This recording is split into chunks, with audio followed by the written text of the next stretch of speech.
My name is Arthur. From San Jose, born and raised. I represent Calaka Wear, which is an indigenous inspired streetwear brand, specifically from the Nahua people from Mexico.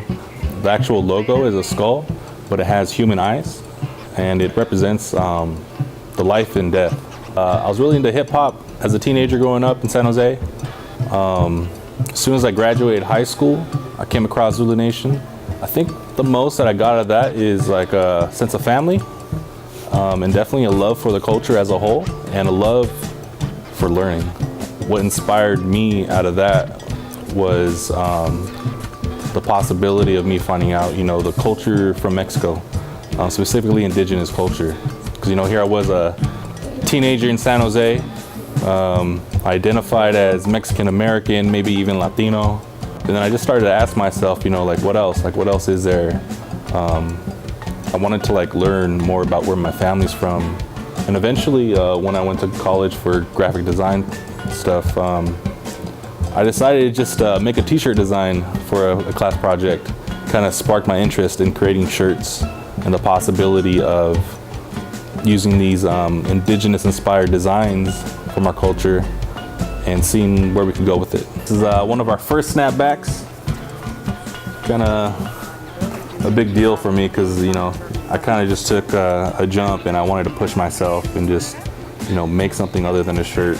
And this is one of the first things I made. Well, what's interesting to me is just that, you have all these people who in my eyes are Native American people. And I find it interesting that you can call someone Latino from Guatemala that looks as Indian as any Mayan on a painting, and then you'll see a light-skinned brother that grew up on the res in Canada, and you'll call him First Nations. And I hope that with Calaka Wear specifically, that it could at least spark some ideas to look into the history.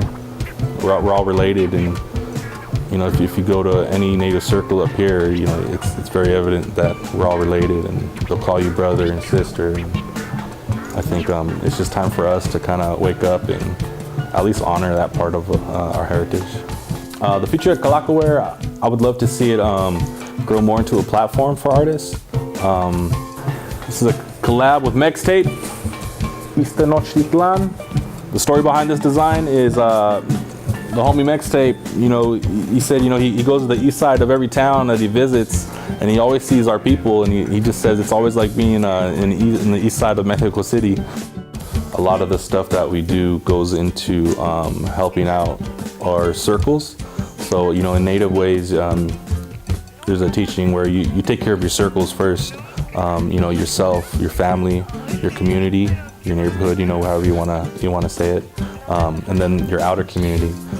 So, me and some friends at San Jose Black Berets, which I'm a part of, we put together this youth camp that happens once a year, and it's an intertribal youth camp, ages 6 to 18, where we take these kids a little south from here, up in the hills for 5 days. We camp native teachings from intertribal places, meaning we'll have a brother who's Apache, he'll do an Apache teaching.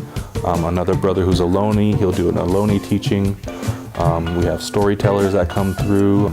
Native brothers that were locked up, incarcerated, learned who they were inside, and they try to teach these kids to stay away from the streets specifically. And then every night we have ceremony. So that's one way that we're using the funds from Calaka to try to support the community and influence the future, to help our children remember who they are and then learn basic life tools to help them navigate in their future. So this is our brand new backpack. It's called Ocelot Warrior. Ocelot is just a jaguar. I took this photo here at actually a Yaqui ceremony. It's actually cool because it's cut and sew. On the bottom they try to bury us, but they didn't know we were seeds.